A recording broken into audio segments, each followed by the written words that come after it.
Hi everybody, welcome back to another episode of You Got This Equestrian.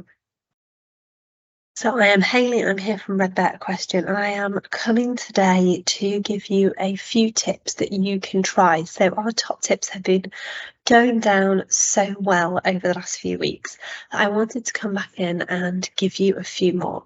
So I've talked to you a lot about my journey, and if you don't know where You Got This Equestrian started, head back into our YouTube channel or over onto the website and scroll right back to the beginning, and I share a full video with you about how all of this started.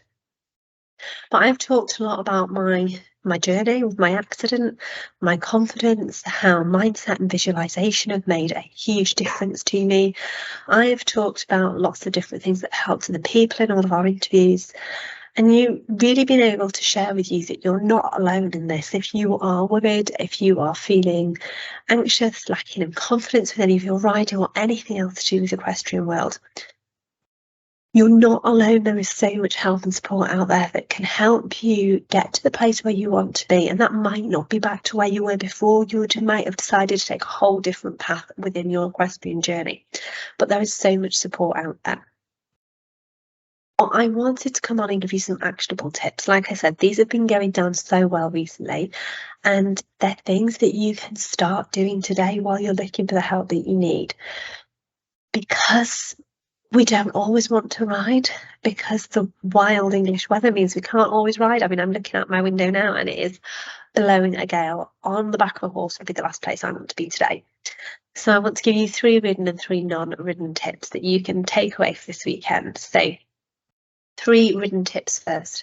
The first seems so obvious, but it is just to relax. Stop overcomplicating. Within our brains, we overcomplicate so much. We overthink, we go too in depth with things. So actually really take some time to relax in however that means to you. Whether that is having some music playing, obviously have it on very low. If you've got earphones in, make sure you only have one in so you can still hear what's going on around you. If it's deep breathing, if it's really focusing in on something, if it's using visualization, which I've spoken about in some previous episodes, whatever that means to you, really take some time to relax.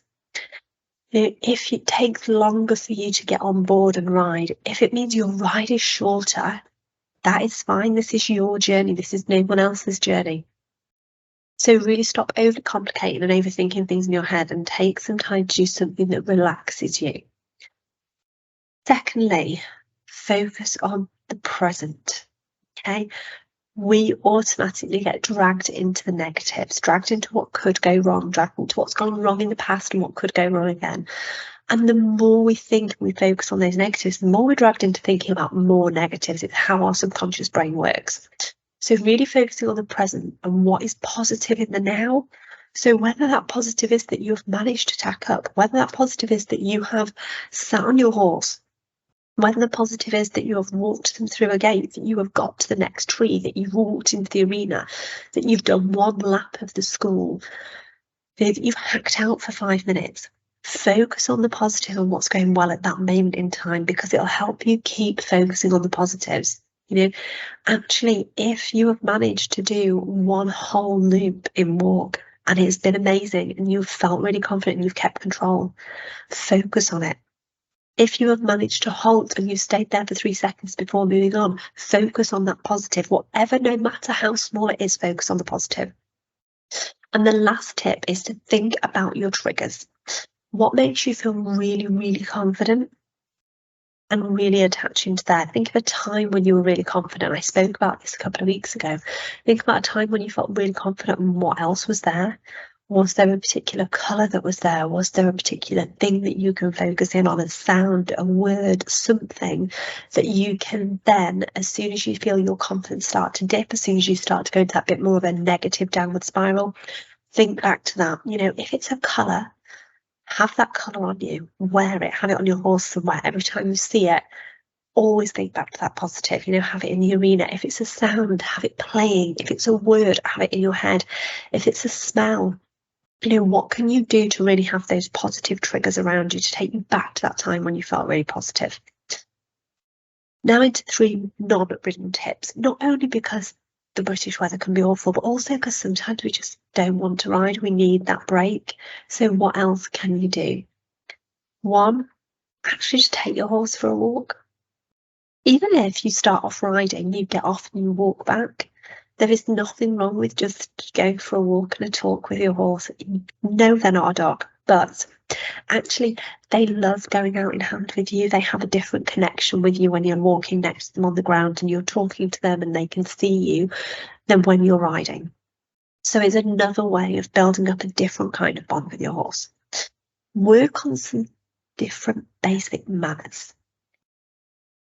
All of our horses have a tendency to lose the odd basic manner or to lose basic skills that they've had at certain points. So really thinking about how you can work on those, take 10 minutes out to work on those basic commands and really reinforce what you expect from them and keeping those boundaries there.